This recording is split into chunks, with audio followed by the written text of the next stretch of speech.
What's up, guys? How's it going?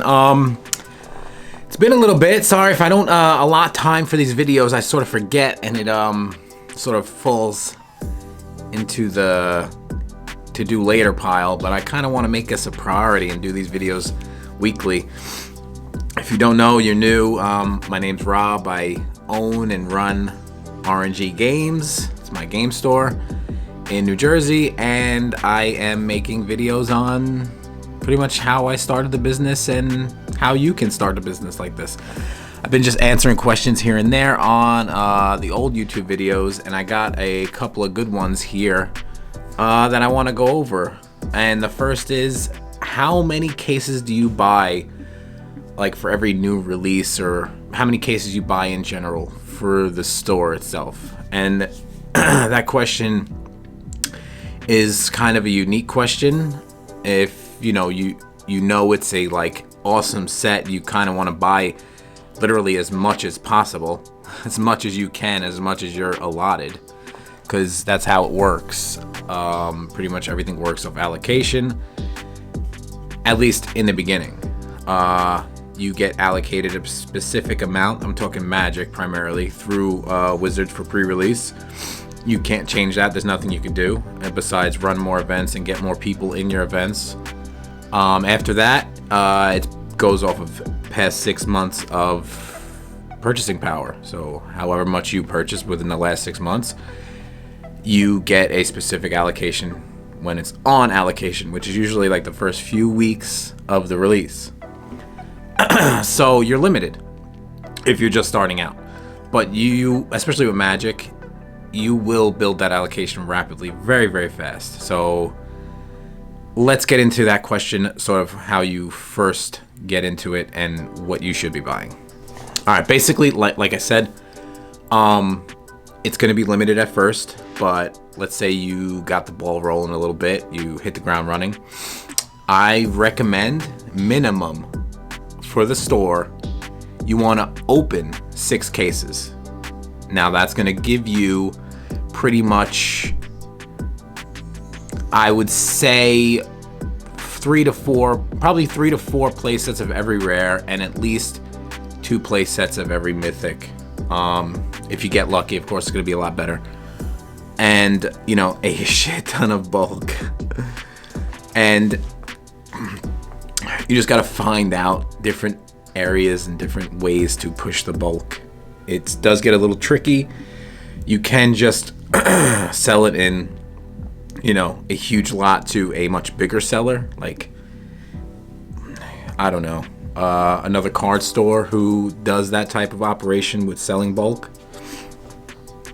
Or you can get into it yourself. You just got to find different areas to move the product, especially bulk like that. But like when a set first comes out, the commons, uncommons, and things like that, your customers are going to want. So you're going to want to keep that in the store for a little bit until, you know, the product gets a little older, a little staler, and you want to move it up someplace else. So when you first get started, 6 cases it's going to be a little tricky because you're not going to get allocated that much probably. You're probably going to get like 1 in 1 case, especially on like pre-release. And then after that, you're going to get a decent amount if you've been buying a little bit. If you haven't been buying much, maybe you'll get 2 cases or 3 cases. So you're not really going to really want to open a whole lot for the store. You're going to have to really rely on trade-ins, which at that point you can incentivize like a 100% trade-in value on certain cards, which will incentivize your players to trade in their product for other stuff, which is something I did when I first opened up. But now that I'm sort of more established, I guess, but not. You could, I rely on opening product, which is a lot more fun, but sometimes you take the risk. Like with opening any product, you take the risk. And as far as like Pokemon or anything like that, it's the Wild West still. Again, I recommend opening 6 cases minimum, as any product really. So getting 6 cases of Pokemon right now, it's, if you haven't been doing it for a while, it's hard, because I'm barely hitting that right now. Since I just really opened up, I'm getting probably like 10 cases, So opening 6 and just having 4 as a reserve to sell, it's not good. So I don't open much Pokemon anymore. I really rely on trade-ins for that. But this store is primarily a Magic store. So as far as selling Pokemon singles, I pretty much do that all online. And the margins when you sell, you know, cards online are a lot less because you got fees, this, that. Which will bring me into my next question on like accounting and all that other stuff. I know this is boring. This is really boring. But I had a question. It's important though. I had a question on accounting and how I track my P&L, profit, loss, whatever. I just use QuickBooks. It's simple. It's easy. I don't granularly like track every single section of the business as far as singles. What's my profit and loss on singles? What's my profit and loss on this? I just do the whole business as a whole, because if you compartmentalize your business like that, especially if you're doing it alone, it's gonna drive you insane. It's not worth the time and effort to do it like that. You just do it as a whole. Do it through QuickBooks. Your inventory purchased is an expense. You sell it. You take away the difference, and that's it. You're done. As you know, your cost of labor, if you have labor, which most new card stores do not, you are the labor.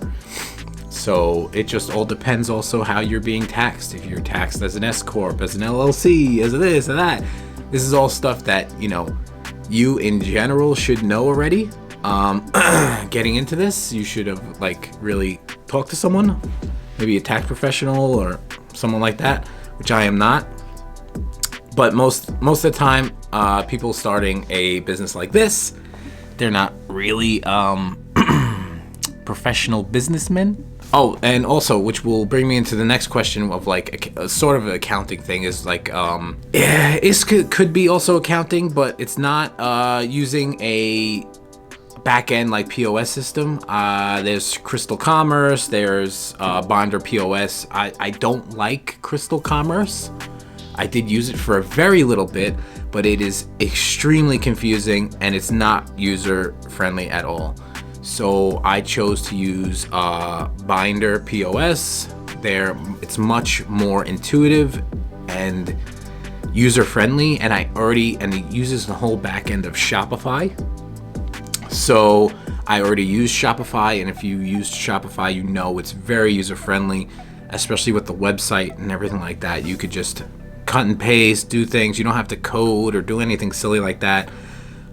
So yeah, I use Binder POS. It completely tracks all my inventory, and it could cross-list it to multiple platforms. As soon as I put it in inventory, it could list it to eBay, Channel Fireball, Amazon, Walmart, this, that, my website, everything at the single click of one button. So it's very good like that. And if it sells on one platform, it removes the inventory from all platforms. Sure, there's hiccups here and there, but that's with any, you know, software. It could happen. You just got to be on top of it. But in probably the 4 or 5 months, I've been using it more than that, probably 6 months I've been using it, I've had one problem, one inventory issue, which it's not that big of a deal. It's gonna happen. Okay, guys, so that's about it. Those are the 2 questions I had. I know it's a little bit of a boring topic, a boring video, but it's very important to sort of go over those types of things when opening a business like this. That's about it. I will catch you later. I know I sort of dazed off there for a second, but I'm very tired. I've been burning the candle at both ends, and I'll catch you guys in the next one. Goodbye. Peace.